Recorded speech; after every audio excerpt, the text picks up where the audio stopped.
Vocab, thanks for coming on. Really appreciate you taking the time to have a conversation with me. Would you mind telling us a little bit about yourself before we get started? Sure. My name is Vocab. I live in Phoenix, Arizona, originally from Columbus, Ohio. And I specialize mainly in counter cult issues, especially lesser known cults. So like the Kemetic guys, Hebrew Israelites, 5%ers, Nation of Islam, a little bit of Mormonism and Jehovah's Witnesses. That's the main stuff I do as far as apologetics online. And that's pretty much it, you know. I like turtles and Transformers, as you can kind of see in the background. Cool. I actually have a Hebrew Israelite coming on. What would you say is the best argument to use against them? Well, man, do I want to help an atheist or not? No, I think you can point out readings of scripture that are wrong, even from your perspective. I imagine, though, some of the readings of scripture you would say that they're right about and are part of the reason why you don't believe. So it could be an interesting conversation. But I think there's other places where you could see that doesn't sound like, at the very least, a commonsensical reading of the passage.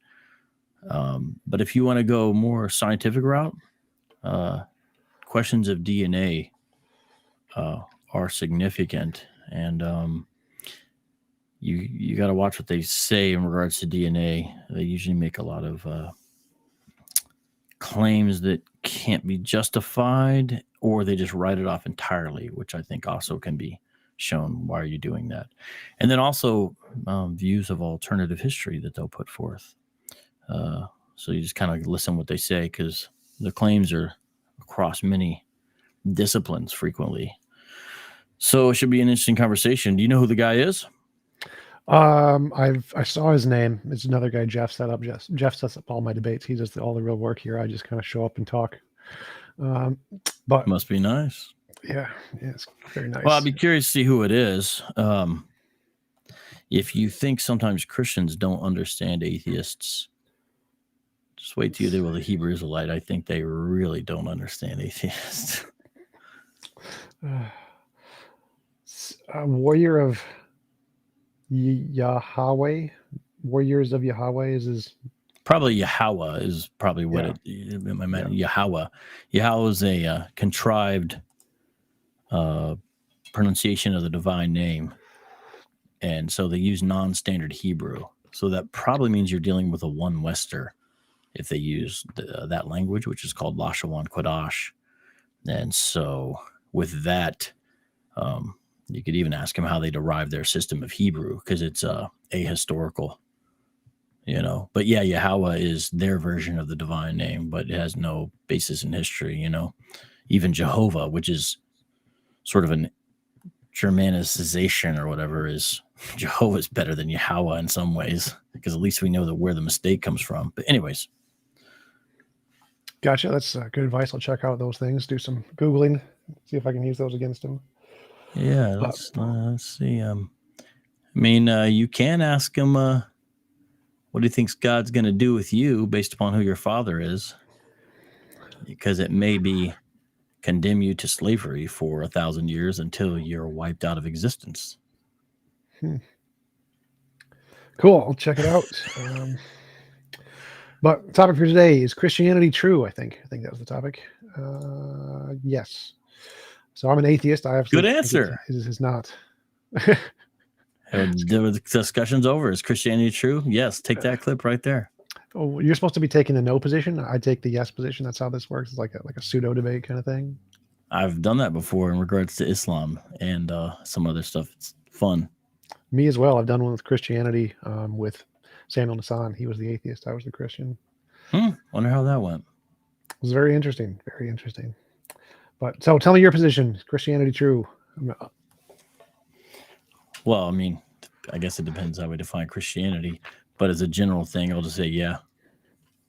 Cool. And what evidence do you think indicates that it's true? Because I'm an atheist, of course, so I don't think the evidence indicates Christianity. So What do you think tells But us, indicates it? if the evidence did, you'd become a Christian, I assume. I would believe in God's existence. I wouldn't worship him, though. Oh, so you'd just become a theist. I guess so. Well, then Christianity wouldn't be true, would it? Well, I think Christianity would be true. I just wouldn't think the God was worth worshiping. So even if Christianity was true, you wouldn't adhere to it still. Right, because I think that the moral doctrines of the Bible are immoral. So I guess in a way our discussion's not really is Christianity true. It's is it worth following maybe? Do that too. That's fine with me. I'm more interested like, do the facts indicate it? I think it does not. So I think that's more important than would I follow it. Would I personally follow it? Doesn't seem as relevant. Well, it's relevant to you, certainly. Well, let me go here. You know, I'm a Christian, so I don't have any shame that I believe the Bible, right? Well, I say right, but then you've had all kinds of people on with all kinds of positions. But I'm going to start in Romans 1:18. For the wrath of God is revealed from heaven against all ungodliness and unrighteousness of men, who by their unrighteousness suppress the truth. For what can be known about God is plain to them, but God has shown it to them. For his invisible attributes, namely his eternal power and divine nature, have been clearly perceived ever since the creation of the world and the things that have been made, so they are without excuse. For although they knew God, they did not honor him as God or give thanks to him, but they became futile in their thinking, and their foolish hearts were darkened. Claiming to be wise, they became fools and exchanged the glory of the immortal God for images resembling mortal man and birds and animals and creeping things. Only 2 more verses here. Therefore, God gave them up in the lust of their hearts to impurity, to the dishonoring of their bodies amongst themselves, because they exchanged the truth about God for a lie and worshipped and served the creature rather than the Creator, who is blessed forever. Amen. So to me, that's a perfect description of life under the sun sans the God of the Bible. And even that's, of course, only in the essentially the person's imagination. It's not the case. And so everything you see laid out there is what happens when you deny the God of the Bible. And I think that's important because I think we have a good view of anthropology from there, a good theology, a good view of what creation is and what it isn't, and a good view of, to a certain extent, history as well, because we see that. And so I read that, but I believe it's evidentially true as well. And so the big thing is there, of course, is that's made plain to them through conscience and creation, internal and external. Oh, it doesn't seem plain to me internally or externally. Could you help me? What is the evidence that makes it plain? Well, there's a lot of things. I mean, I think the intelligent design arguments match up with this. You know, God has made it plain to them, whether we take a microscope or a telescope, that reality accords with design and creation, wisdom, intelligence, even aesthetically beautiful things. You know, it's not just functional. It's actually, there's a beauty to it as well. None of that's good evidence for something that's come by the way of necessity or chance, or necessity and chance, if you prefer. And so, I don't think it's a case where it's like a balance, you know, we're taking some kind of leap. I think the non-theistic position is not just contra intuition, but really contra a good reading of data that we see. And also nothing appealing about it, not only not evidentially true, but a consideration that's important, not very desirable, not very practical. So I always, conversations with atheists are interesting because I never understand the appeal in regards to looking at the evidence, and I never understand the appeal to someone saying, come over here. This is the better life. This is the good life. It's always a bit perplexing to me, but I try to, understand as best as I can nonetheless. Okay. I'm most familiar with the telescope one of the fine-tuning argument. So obviously the fine-tuning argument is something like if we change any of the physical constants even slightly, life wouldn't be possible in the universe. If we increase the gravitational constant, everything would collapse into a black hole. If we decrease it, everything would go further away from each other faster than it can bond into stars and planets and stuff. So either way, life is impossible. But how is this indicative of a designer? Because that's the part I'm missing. Like, to me, it doesn't seem to be indicative of anything. Like, I'd say that. No, because that just can't happen. I mean, it's like on old radios. The reason there's a tuning element, you get it just right, get that song. That doesn't happen by chance and necessity. It happens by way of purpose and intent. So, like, if there's a spectrum, like a line graph, it goes on infinitely far, positive, negative, and there's a little tiny red dot somewhere in one of the numbers or whatever, and we're in that red dot. Now, the question is does the fact that we're in this tiny little spectrum indicate design? And I'd say no, because for each possible way the universe could be, there's a possible way God could be. For each possible way the universe could be, God could want the universe to be that way. So, for example, there's a universe of only black holes. Like, if we increase the gravitational constant, maybe God could want that universe, or a universe of only, I don't know, unicorns. Maybe God could want that universe. And so for each possible way the universe could be, there's a possible way God could be. And so if the fact that we're all on this little tiny dot among this large spectrum requires an explanation, well, then you need an explanation for why is God on this little tiny dot of the way God could be, that he wants a life permitting universe as opposed to wanting a black hole permitting universe. So it seems like the fine-tuning argument is a problem in both equally. I don't see why it would be an advantage one way or the other. Oh, so you do think it's a problem for your position then? Well, it's an unknown, so sure, like there's always unknowns that we try to make an answer for, but I think the best answer is the fine structure constant. It's determined by an unknown force that we have to discover. You're saying there's an unknown force that we might discover that will explain why the universe appears to be finely tuned? Is that what you're saying?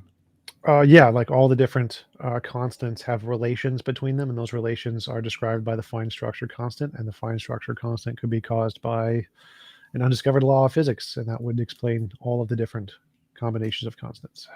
And that seems like a better explanation than a God. So you're saying the better explanation is the explanation that has not yet been discovered yet? Well, I don't think any explanation has been discovered yet. That's why it's a problem. If any explanation was discovered, it wouldn't be a problem anymore. So all of them are hypothetical, but the one in physics, the fine structure constant, has a basis in physics. Like the fine structure constant theories are all built on known principles, particles, and laws in physics that have been verified in some way.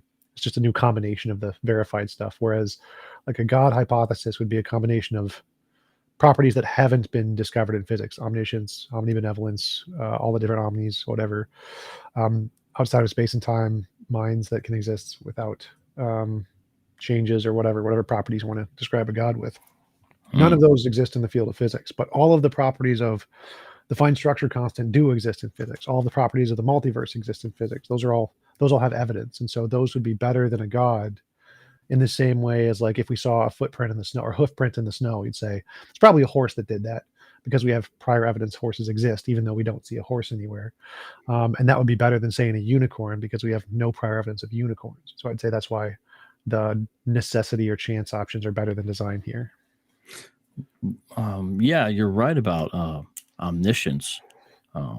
It's not something that we can apply to, I guess, whatever term you want to use, the laws of physics. But the definition of the God under discussion, he wouldn't be something that would adhere to the laws of physics. He's instituting them.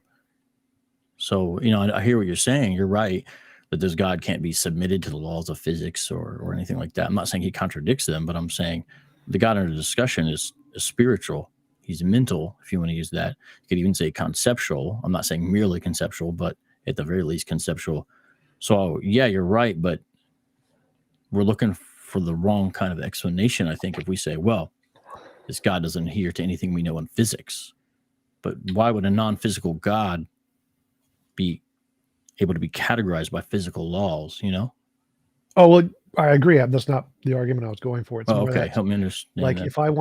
if I'm trying to make a theory to explain something in physics, let's Uh-huh. say WIMPs, weakly interactive massive particles or whatever, and I take the gravitational constant, the bosons and electrons, and then I add in magical leprechauns. Now, if I just have the three things in physics that we've already confirmed, bosons, electrons, gravitational constant, that's a decent theory because it's using only pieces that have been verified with evidence.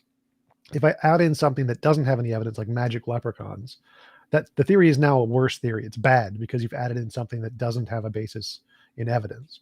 And so for each part of the theory you add in that doesn't have evidence, the theory is worse than one that does have evidence. And so it doesn't matter if what you're adding in is spiritual or supernatural, ubernatural, whatever. If it doesn't have evidence, then the theory is worse than if you only have pieces that do have evidence. And so having a theory like the fine structure constant, which only has pieces that have been verified by physics, is a better theory than having that plus a God, because the properties of God, as you said, haven't been verified by physics. They don't have a basis in evidence. And so using them as an explanation is kind of like using magical leprechauns or something, just positing something new that doesn't have evidence to explain the data. Well, not being verified by physics is not identical to not being subject to the laws of physics, or not having evidence, as you said.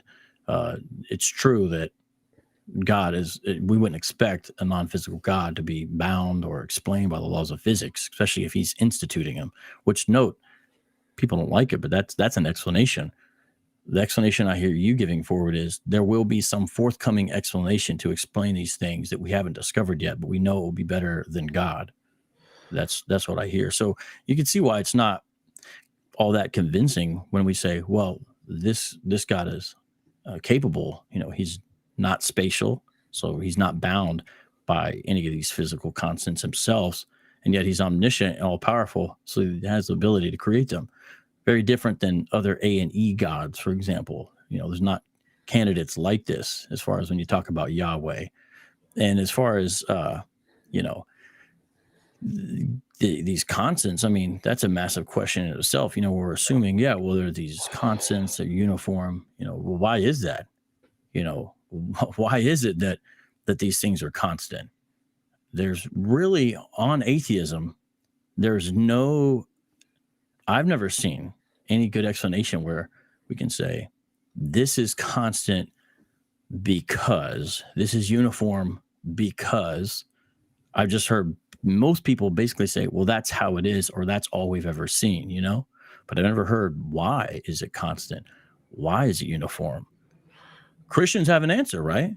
We have a God who regulates this. We have a God who oversees this. We have a God who ordains that this will how it be, and a God who's sovereign, and he doesn't have to, do what Ra did and all that in ancient Kemet. This is a different kind of God, really the one candidate.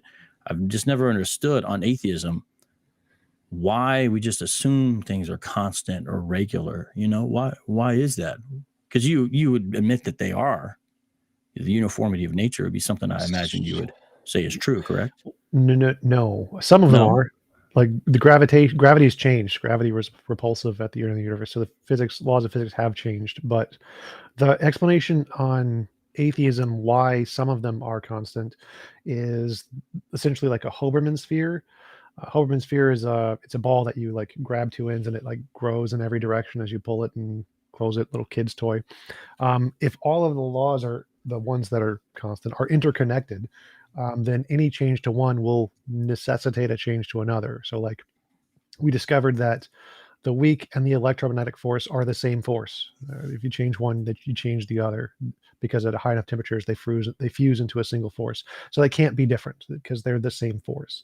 And so if all of these forces are connected by something that forces them to have the same proportionality, then that would explain why they have this fine tuning, because they're necessarily connected with this relation, which is called the fine structure constant. 1/137 is the number. And so that would explain why we're fine tuned, why the relative strength of gravity is comparable to the relative energy density of space, which is comparable to the the strength of the strong and weak electromagnetic forces. If all of these things are tied together by some force, then that would explain why they are all so proportionate to life because they're determined to be that way. So that seems to me like a better explanation than God, because saying God did it to me sounds like saying a leprechaun did it. Like obviously you Can can I make ask up you an why explanation. though, Tom? I mean, Sure, I'm sorry if I interrupted at the end.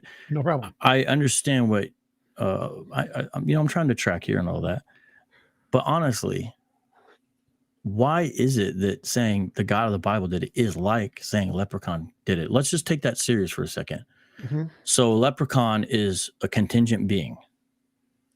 They are not all powerful. They are physical, right? You see what I'm saying? What ability Um, does a leprechaun have to create everything that we know? So you're saying that, but by definition, the leprechaun doesn't match any of these things that we have. The leprechaun did not reveal his name in Exodus 3:14 as I am, I be, I exist. The God of the Bible has. The leprechaun doesn't have the ability to control reality, because the leprechaun on any rendering of what a leprechaun is didn't create the reality. I guess leprechauns kids have leprechaun parents. They're contingent beings. They're physical. So why is it that it a sounds like leprechaun, a I'm talking about leprechaun did it to you? Do you see what I'm saying? I don't think it is the same at all. when I say leprechaun, kids don't have leprechaun parents. Leprechaun, I mean like the magical green wearing pot of gold Mhm. dancing Irish thingy. So Well, they have to come from somewhere. On a leprechaun story, leprechauns would come from somewhere, right? They're not beings that can be described as anything other than contingent, right? They're dependent on something prior, correct? Wouldn't you say? well, either one is actually possible here, but the reason You these are the think, hold same, on. You think leprechauns could be eternal? sure, Well, what makes you think that leprechauns could be eternal? there's no logical contradiction, therefore it's possible. Well, yes, there would be. Leprechauns are physical. No, Leprechauns are not physical, no, they're magic. They're magical beings. They don't but exist. even magic, there's properties associated with it. And Well, you're there's saying magic. Well, I don't know if they're magic. I think we can say they're legendary. But let's talk about the leprechaun and well, see, is it really let the me answer same? your question. So Sure. why is it the same to say God created the universe to say leprechaun created the universe? Yeah. The reason they're the same is because they add a new ontology. Um, there's the stuff we have, the physical stuff, and then you want to say this physical stuff is caused by this other kind of stuff that we don't have evidence for, whether it's supernatural God stuff or it's magical leprechaun stuff. It doesn't make a difference what the properties of these are. Now, I reject contingent and necessary and contingent as legitimate properties. I don't think those do describe anything necessarily. But even if I granted those, it wouldn't make a difference here, because we could say there's this universe of um, magic, and this universe of magic is created by is just an essence of magic with no mind or whatever, and leprechauns are eternal beings, and this essence of magic and one leprechaun named Bob created our universe or whatever, and so he set the laws of physics. That's a potential explanation. There's no logical contradiction there, but it's not a good explanation, because essentially you've posited something that has no basis in reality, no evidence, this magic field or whatever, to explain what created our universe, which is a bad explanation. A good explanation would be using a combination of things that we know exist. Like we have to differentiate imagination from reality. And if you have some combination of things in physics that exist, that we know exist independent of our imagination, and those could potentially cause the universe, like the multiverse theory, that would be a better explanation than leprechauns, because there's no evidence of the magic field thing that they're using. This just doesn't exist. I think the same thing would apply to God here. There's no evidence of this supernatural field or supernatural powers that God has, just like there's no evidence of the magic field of the leprechauns. And because of that, both of those are equivalent hypotheses, because they add in this new ontology compared to like the multiverse, which is only a combination of two things in physics, which is goose, early universe inflation, and that virtual particles and the Casimir effect. Both of those things have been observed, and so that would be a better theory, kind of like a horse is a better theory to explain the hoof print than a unicorn is.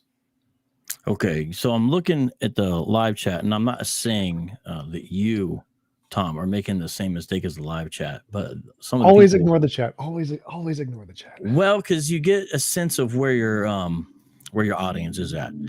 And I just want to clarify to the live chat, I'm not saying, Tom, you're making this mistake, so please don't take it that way. To the live chat, I am not arguing that leprechauns exist.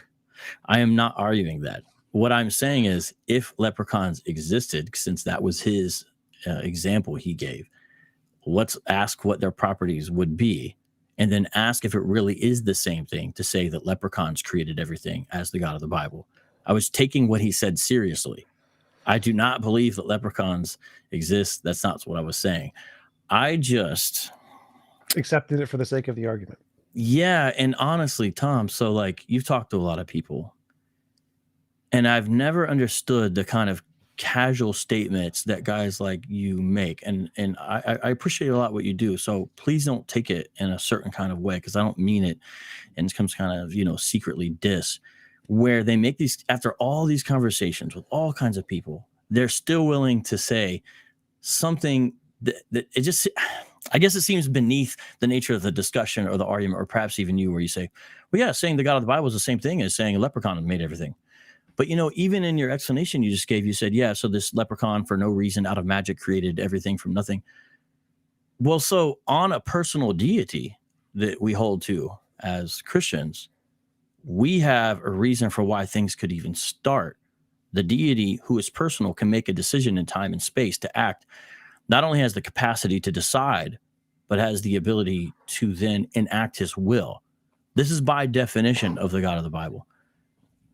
A leprechaun, however we want to define such a creature, if he was real, would not have those same kind of things. And you said, well, for some reason, but from my perspective, that seems like God has some psychological state, and I would.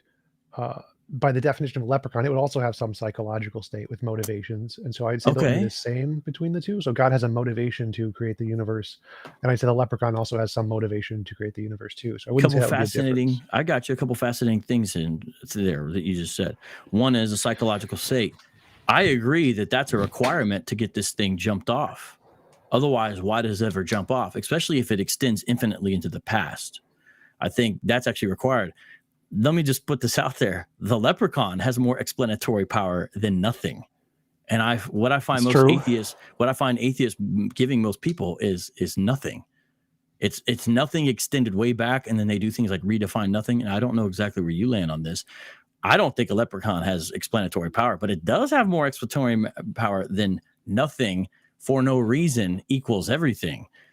And so, you said, well, leprechaun for some reason, and then you mentioned magic. Frankly, the history of the universe and of the planet that most atheists have to put forward looks way more like magic than anything I've seen put forward by Christians. And let me explain what I mean by that. You have non-life that produces life. You have everything produced by nothing. And I think it's a violation of the principle of sufficient reason. There's a massive effect with no cause. I just want to clarify, like, nobody in physics believes something came from nothing. That is a lie. Lawrence Krauss lied about it. He's just manipulating the data. Nobody in physics believes that. That's not a thing. No physicist believes that. They always think there is a precursor thing, multiverse, mini world, string theory. Like, there was a poll of what is the foundational attitude towards quantum mechanics, and they just went through all the different hypotheses of what created the Big Bang. Nothing is a 0%. Nothing is a 0% on that poll. No physicists believe it. Not even Lawrence Krauss believes that. He's just redefining nothing. Right. That's why I mentioned about how he redefines it. He's here. Well, he was here at Arizona State. I've went out and seen him a few times and whatnot, even a couple email exchanges, stuff like that. Just a minute. Just turn it off with the key. I don't know. Maybe check the room. I don't know, but it's okay either way. But I think it's an overstatement when you say no one. We're talking about all of history. And we're talking about all of history. Oh, I mean, like no modern physicists, no one in physics. Maybe that's true, but whenever atheists start talking about what they have in place instead of nothing, it's very difficult to track and see how it has any explanatory power. You mentioned the leprechaun going back there, right? Having a psychological state to be able to decide to enact. I've never heard any explanation that gives a reason for a decision to act, because all the somethings that I've heard so far, and maybe there's an exception, they're all impersonal. Yeah. So there's really no reason why there should even be a start or a beginning, but clearly there was, right? Right. So what I think is actually the case is a quantum field. I think a quantum field is the foundational whatever makes up reality. I think the quantum field is the necessary being, essentially, and it doesn't have a mind or intentionalities. Right. I think it has a nature to it, and its nature entails certain kinds of property shifts that or change that make the universe, and it does that through decay, essentially random decay, like a uranium particle. Uranium particles randomly decay over an infinite spectrum of time, and that ability, that randomness factor, is a property of reality which can cause this state change from the initial state of the universe to something without an intentional state. I actually think an intentional state causing it doesn't seem to make sense. I don't think Wait, intentional hold on. I'm states. going to follow you on that. You're saying you believe that unintentionality better explains the current state of the universe than intentionality. Yeah. Yes. 100%. And so do you don't see that as a problematic or strange or weird statement? That seems perfectly commonsensical to you. And I'm not trying to be condescending. I'm saying, like, you're dead serious that Yep. unintentionality better explains the universe we see better than intentionality. Yeah, 100%. Like, all of the evidence I've seen indicates that space and time is emergent from a quantum field. That's a very legitimate, well-supported theory in physics. There is nothing in physics that indicates intentionality or minds or decisions can exist outside of space-time. It's like there's as much evidence that pineapples can exist outside of space-time. There's just zero. But quantum fields have a lot of evidence they could exist outside of space-time. That's the consensus in physics, is that space and time are emergent, created from quantum fields. And there's a lot of reasons to believe that, from looking at the data, from making predictions in confirmatory experiments. And so, because there's a lot of evidence to support this, it seems to be a far better explanation. I agree, intuitively it probably isn't, because we have intuitions that prioritize things similar to us. We're very anthropocentric beings. But from the evidence perspective, it's a far better explanation, because it has a basis in reality that has been demonstrated to be not just a figment of our imagination. So quantum fields, you believe, have creative power. Sort of. Are they still creating things that we should be aware of that are substantial, that we see quantum fields creating, would you say? Virtual particles, yes. Tell me about, do you believe that that's evidence that quantum fields created out of chance and necessity everything that we see? Well, yes. I mean, even design is a kind of necessity. So I don't, chance and necessity are really the only two options. Even if you have a designer, it has to have like a necessary nature or something. So chance and necessity are the only real options, I think. Well, of course, unless you have an intelligent designer, you're right, they are. Well, But see, even if you have an intelligent designer, its nature would either have to have been a result of chance or necessity. Like, it couldn't have chosen its own nature, right? well, what if the being is self-existent, then by definition it is what it is. I mean, this is essentially adhering to I would even say a fundamental law of logic, the law of identity. And there's really Right, but nothing else like that, because everything else is created with attributes or characteristics predetermined by the creator, as Yahweh tells Moses. But there's a reason and explanation with that. Upon quantum fields, I can't see why we can say, well, the quantum field chose to do this, because, of course, the quantum field doesn't choose to do anything.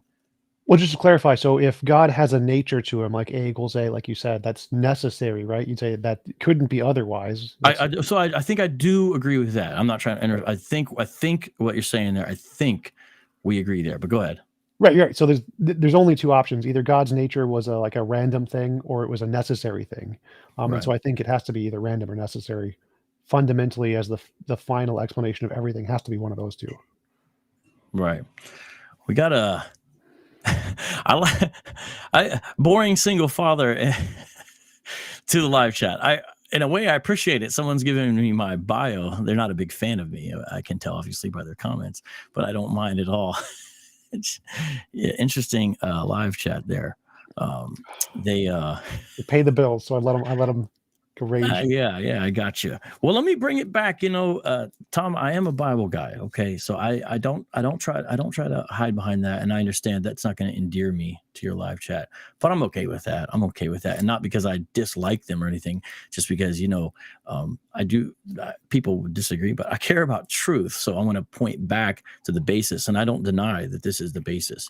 Because earlier you said something holding it together. So I'm going to posit someone holding it together. And I do have a biblical verse for that. Colossians 1, verse 15, go down to verse probably 20. He is the image of the invisible God, the firstborn of all creation. For by him all things were created, in heaven and on earth, visible and invisible. Whether thrones or dominions or rulers or authorities, all things were created through him and for him. And here's a key verse. And he is before all things, and in him all things hold together. That's the key verse I wanted to read there. All things hold together. And so really it's ultimately a someone, not a something or a quantum field or anything like that. So it is true, you mentioned earlier about these laws of physics interacting with each other. And I think at one point you used the word systems. Gonna agree with all that. But the question is, how is it that they all work together? How is it that we can use the term system to describe them, which sounds like something set up? And I understand that's not what you're saying, so I'm not trying to play a word game, but I'm just saying I think those are realities, and it's difficult a lot of times to describe them by any other way. And you would say, here's our intuition. Yeah, we are anthropocentric, so we see that. But that's interesting too. Last thing I want to say on this, to make sure I don't go too long at any one point, but check this out. Stephen Meyer makes this point, and I think there's some validity to it. The idea of when we're positing an intelligent designer. Remember, I started with Romans 1, so I'm not arguing for like a bare theism. I did start with Romans 1 and go from there. Whenever we see language coding, in fact, there's an element of arbitrariness to languages. Like, why does A equal the sound ah or whatever? Well, there's an element of arbitrariness because someone decided what the signifier would mean, right? Well, we see that in DNA, for example. We see all this kind of stuff, and so then we ask the question, well, why is that? And whenever we see that kind of activity, we always posit it to a mind. At least we should, because we know of no other thing, for lack of a better word, that creates specified information, that creates, we may say new information, which of course itself is not physical. And so when we say, look at these elements, I mentioned the microscope to the telescope, I mentioned the internal, the external in the beginning when I went to Romans. Well, there it is. There it is. It's what no other explanation accords with anything we've ever seen.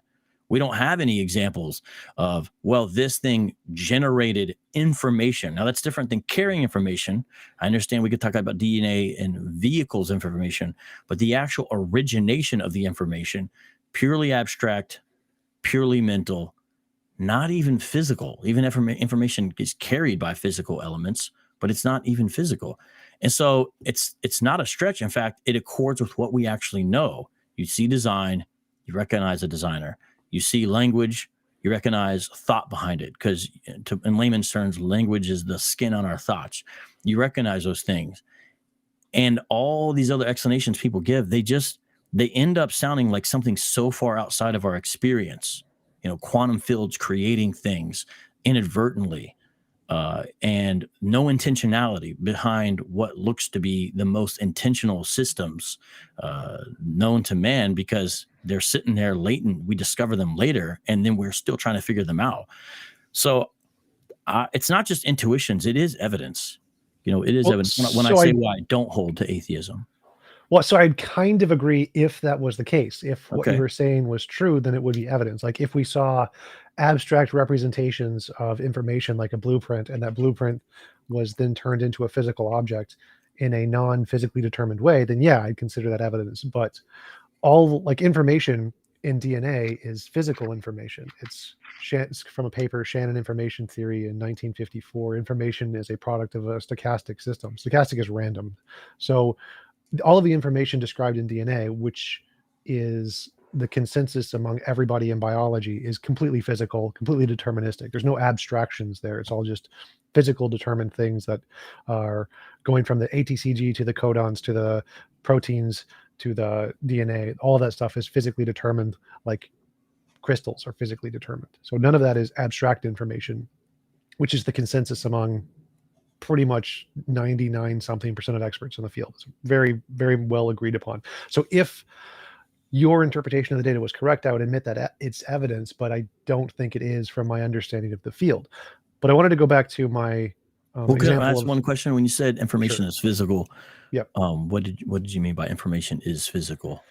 Information is a set pattern in physical shape data. So like the folding patterns in proteins, the codons in DNA, the like 3-letter things that are matched. It's all physical. The None of the instruction, information. the instructions, but Yeah, it's all see, physical. It's all physical a shape. set pattern, a set pattern. Yes. So the pattern is the shape. So when you say set pattern, that doesn't belie intentionality to you. No. So like if we look at crystals, crystals have a pattern. Rocks have a pattern. Hurricanes have a pattern. Pattern just means like a structure, a mathematically shaped structure of some kind. It's just not random. Right, and I don't know of how we can say that equals unintentional, something that's not. I don't know how that can equal anything other than intentionality, though. Well, we'd start with agnosticism, like we don't know if it's intentional or if it's design, and so we'd have to make a hypothesis. If this was intentional, here's some prediction we would expect to see. If this was a random process of a natural system, here's what we'd expect to see. And we take those two hypotheses and see which one can do the most work and tell us the most about the world and get it right before we know it. And when we do that, the one that makes successful testable predictions is the one that says this is a natural process. Here's what we would expect to see. We can expect to see RNA forming on clay and corpuscles forming on clay formations, and we can expect to see cell division and single cell organisms fusing into multicellular organisms under certain conditions, and we'd be able to watch microevolution happen inside certain bacterial formations from E. coli to form the ability to process vitamin C, which we see. So all of the model that is able to tell us about the future accurately is the one we should believe. And the one that can do that seems to be the natural process one, not the design one. So we shouldn't just assume it's one or the other. What we should do is say, I have a hypothesis that this is way X, and if this is true, here's what we would expect to see, and then do some experiments. And the ones that get the experiments right, that's the one that has the evidence. You said natural process. We'll go with that one. Yeah. Okay. Do you believe we found a suitable natural process that creates life from non-life? Not entirely, but of the process, there's about 10,000 different steps that are required to make life. And in those steps, we can explain about 1,000 of them naturally. So what percentage of the way are we there, would you say? Well, I have no idea how to express that. Like 1,000 out of 1,000 out of 10,000. Sure, 10%. So you believe we're 10% of the way there? Do you believe that we'll see the other 90% in our lifetime? Very likely, yes. But more importantly, the comparison here is like how much evidence does the natural process have versus the design hypothesis. As far as I know, the design hypothesis has made 0 testable predictions to confirm any of the steps, whereas the natural one has explained like 1,000 steps. And so comparatively, the natural process is so much better because it's been able to make testable predictions to confirm its explanation of these steps, whereas the design hypothesis hasn't. It's just said, I think design did it, and that's kind of like full stop. And now where do we go from here? Tom, that's really what you think. That's how you think design theorists operate. They just say, "Hey, God did it," and they stop. No, I think that they've attempted to. I know Stephen Meyer has attempted to make 10 predictions in his book, but when those predictions get tested, they found to be false or incomplete. And so it's not that they haven't tried, it's that they haven't succeeded. There hasn't been any methodological success of using intelligent design to make successful predictions in the field of biology, whereas there has in naturalism. Well, I think junk DNA would be an example. Oh, I think that'd be an example of one that failed. So the junk DNA and the ENCODE project, I'm very familiar with these. The way the ENCODE project defined function was any kind of bonding feature. And bonding features happen all the time and don't produce any meaningful proteins or anything. Lots of stuff bonds for no reason. And so if you just define any kind of bonding as a function, then you're going to get a lot of things that you're going to call a function that don't do anything. And so by that definition, a lot of things were called functions that were in fact non-functional, which is why the consensus among the field is that the amount of coding DNA, which is what is typically the use for function in the field of biology, is accurately defined by the typical information, the 90 or what 80% is junk DNA, 80% is non-functional, non-coding DNA. Well, By the non-coding and typical definition. non-functional, those shouldn't be conflated, though. That's kind of the whole point. Well, they should be. They should be like how you define a function is really important to the conversation. Like if it does literally any bonds to literally anything, that's not a good definition of function, because you can have random bonds that don't accomplish anything. It's just because the shape of the cells or the shape of the proteins are going to bond with other proteins because they're all the same 3 different combinations of stuff, the same codons. So it's obviously going to bond with a lot of stuff, but it mostly doesn't do anything. Most of the bonds miss and don't produce successfully reproducing proteins. It just doesn't do anything. But if you want to count that as a function, then it looks like they're doing things even though they're not, which is why the consensus in biology is that the ENCODE project used a non-standard definition of function, which is not accepted in the field of biology and is too broad, which means their definition does not accurately reflect the definition of function used in the field of biology. So, I like, this conversation. Someone mentioned, and it is true, this is not the conversation I normally get to have. I wonder, have you ever looked at this book, The Myth of Junk DNA? Yes, I'm very familiar with the Discovery Institute. Well, this particular book in particular, because it talks about these functions of non-protein coding, RNAs, and also of introns. There's some fascinating stuff, and I think I think this isn't a show on that, but I think that the prediction that no, these will have a function is born fruition. I guess you're saying it doesn't, but even in that context, it's interesting what you said. You say, oh, lots of stuff bonds for no reason. Well, there's reasons it bonds. It has to do with certain properties and what will and kind of won't go together. Even those, we have to say, why are those characteristics that way? The big one, of course, is H2O. If that didn't go down the way it goes down, you don't really have a basis for life. Even these very things that we would say are simple are not very simple, and it screams intentionality. I know that if you dispose of God in your worldview, you really have no other option. So then it's obvious that it was done in the ways you speak of. But then you start looking at it, and it's not really natural after all.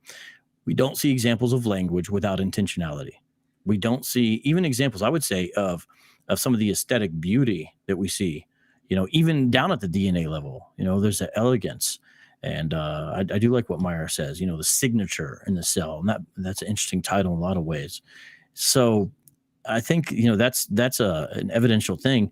Plus even internally, as I mentioned, ourselves, it's like, why do we even think these things? Why do we think that, patterns in design equal designer? Well, one is we know what it is like to create, and we've never seen anything, really any contrary example.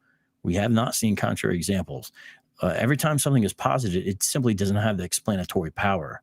Whether we did posit a leprechaun behind the electron, to use the turn of phrase, or posit quantum fields or another universe, that's essentially undetected, or gravitational fields, it never has the proper explanatory power. And a big reason is it's not personal.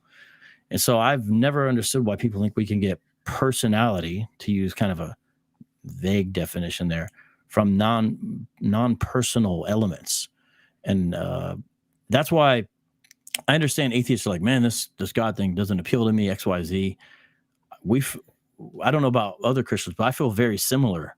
When I hear these explanations, I'm trying to track, but how is that really a good explanation? But I guess there's really no other option if you do away with an intelligent designer, if you do away with, for lack of a better word, a supreme being. We don't really have any other options, do you?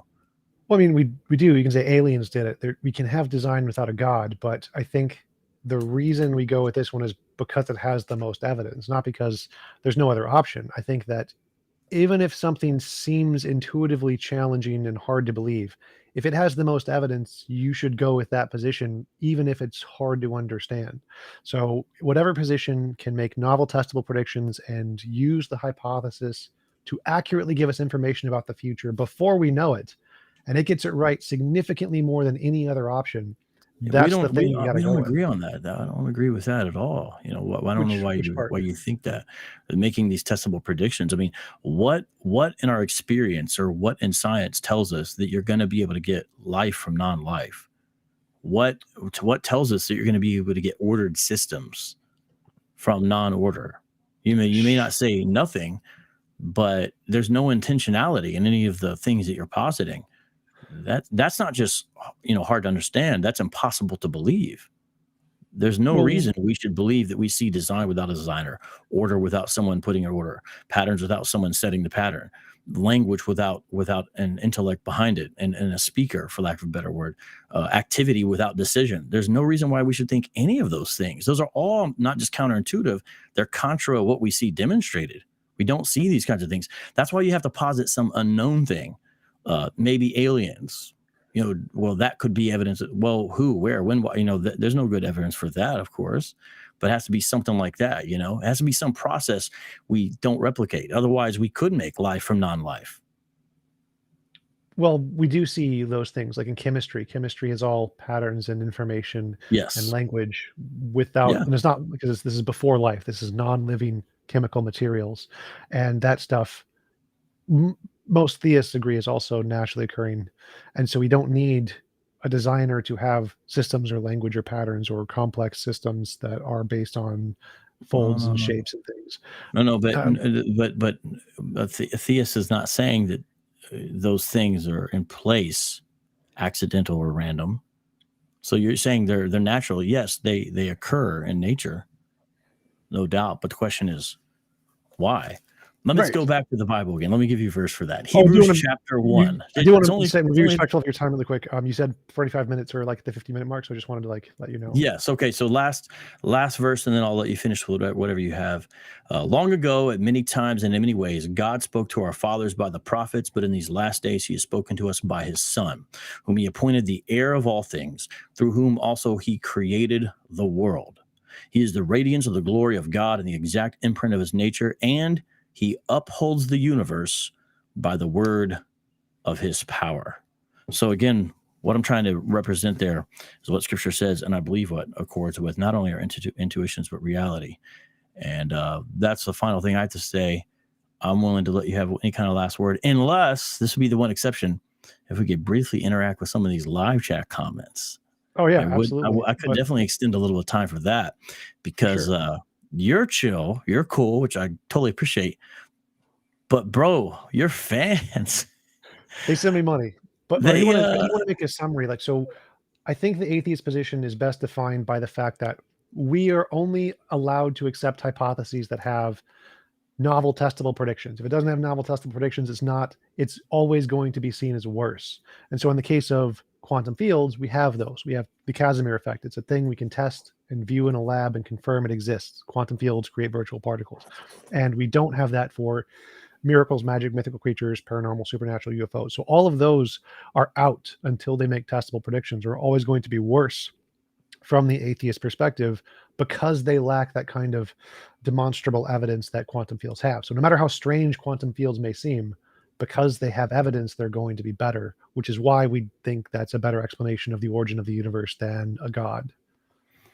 Yeah, I don't know. I don't remember Tom arguing for UFOs and all that other stuff you said, and even miracles.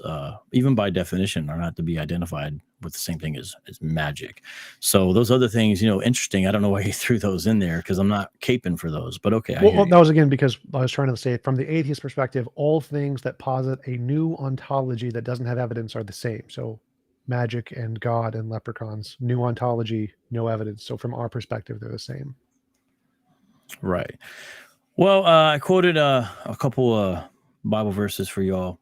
Let me quote because we talked a little bit about these regularities of temporal succession order. I do like this quote by Swinburne here. Maybe we'll end with that for someone who's going to complain, man, 3 Bible verses. What's wrong with this guy? I'll give you one philosopher quote that I think is helpful for this. This is Swinburne from The Argument from Design. Here, a brief quote. Almost all regularities of succession are due to the normal operation of scientific laws. But to say this is simply to say that these regularities are instances of more general regularities. The operation of the most fundamental regularities clearly cannot be given a normal scientific explanation. If their operation is to receive an explanation and not merely be left as a brute fact, that explanation must therefore be in terms of the rational choice of a free agent. End quote. Summing up some of what I said there today. But are we able to interact with the live chat here? Go for it. Well, let me see here. I mean, I don't know. Do you put comments on the screen or how do you? Yeah, if you want. Which one would you like? Fuckface Jeffrey says, did you watch Fight Club? Yes, I did. Yes, I did watch Fight Club. Thank you for the donation. Efont says, please ask, does he need intention? Why does he need intentionality so much? Well, design needs intentionality. I don't personally go around saying that I need intentionality. Design, order, rationality needs intentionality. That's what needs intentionality. Gotcha. So everybody needs intentionality. That's why they have to, when people are at work, they have to do certain things to get certain things, and they all require intentionality. If you're building Legos, if you're putting together a puzzle, whatever it is, if you're constructing the puzzle and then deconstruct it and put it back, all that intentionality. To write a book, intentionality, and that's what we see. Brian Stevens asked, if I was drowning right now and had 30 seconds to convince me that God was real, what would you say? I wouldn't try to convince him of theism if he's drowning. I would convince him of his sin. So I would say, you have committed sin against a holy God. The holy God holds you accountable. He created all things, including you. You're about to meet him. You want to be in right standing, and the only way to do that is by confessing with your mouth and believing in your heart that Lord Jesus has been raised from the dead. Are you ready to do that? So you can meet him with Christ's righteousness, not on your own. I would not attempt to convince him of bare theism if he has 30 seconds left. But I also might instead try to help him get out of the water. That's the first thing I would do. And if I was really good, I could multitask while I'm helping him get out of the water, preach that 30-second sermon. Yeah. Did you see any comments you wanted to specifically? Well, it's just, why I had to say that? Because Jason Horner says, maybe save his life instead of preaching to him. So the person asked me a setup question.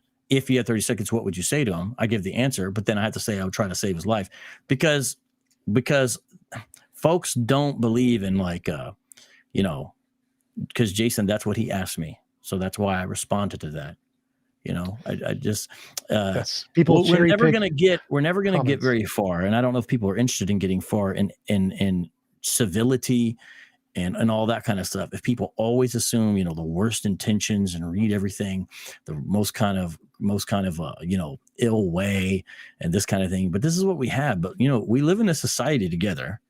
We can have these disagreements to try to get along. If I thought of atheists the way these atheists think of Christians, my goodness. It'd be very difficult to get along. I mean, literally, the Prestige. I hate this guy. What did I do to deserve hate here today, Tom? Can you tell me? I believe it's actually a relational case. So, like, if you have had bad experiences with other people who have a similar kind of belief, the person will remind you of those beliefs, and so you hate them by extension. I think that's typically why. Yeah, isn't that what racists and bigots do? Do you think he should hate me, Tom? No, I don't think so, unless you specifically did something to him that I don't know about, but probably not. I don't know who he is. You're intentionally spreading misinformation. No, my goodness. I hate this guy. What is it that introduces such derision and this kind of feeling from me sitting here talking all casual, reading a couple Bible verses and ending with Richard Swinburne? I just do not, honestly, it's such a different way of thinking about life. I don't hate anyone in the live chat. I don't hate you, Tom. I've never heard an atheist in my life speak and think, I hate this guy. Never. I just do not understand, boy. F-Boy Malone, 21st Century Rambo. F-Boy Malone. Oh, man. Oh, man. So I love it because it boosts the algorithm just so much. So many more people like the rage and the responses to the rage. So keeps the viewership. Tom, you're chill, but I on my little programs I do, I'm just some random guy, right? I try to train the audience. If they come on and they say some racist stuff or they're like that, I tell them, hey, no. And I don't care if they give a super chat. I don't care if they pay the bills. They get timed out. They get blocked. Now, if Hebrew Israelites come on, I don't really have much of a standard for them because I expect them to kind of act how the religion dictates. So I say, we let them pretty much get away with murder. There's definitely a double standard. But anyone else, especially if I know they claim the name of Christ, I work my best to train my audience. I tell them, no, don't treat them that way. Nah, that's not right. That's not how we roll. Because your audience pay your bills, you literally let them get away with anything. I think you need to do a better I do job this for money training and fun. your audience. Huh? So I do this for money and fun. So if they're having fun, that's all I want. I'm okay. Just ignore the chat. Well, sometimes you wonder if one person's fun. Oh, anyways, I'll stop there. But I appreciate the conversation. You said about 45 minutes. I'm good with that if you're good. Cool. And you're okay if I put parts of this up at some point in my channel. I think that was our pre-discussion, right? Yep. All my stuff is free for anybody to copy and edit however they want. So go for it. I appreciate that. Anything else? Nope. Thanks for the conversation. It was great having you on. Pleasant talking with you, and I hope to talk with you again sometime. Appreciate that. And also shout out to the gentleman, Jeff. He was really patient because sometimes I didn't get back with him right away. And I know this took forever. So I apologize for that. It's not because I'm just trying to learn how to manage my time and all this kind of stuff. Life is tricky, so I apologize for that. I appreciate you guys for being patient with me. So thank you very much. Absolutely. Hope you have a wonderful rest of your day. Yes. Thank you very much. Have a great day. God bless. Peace.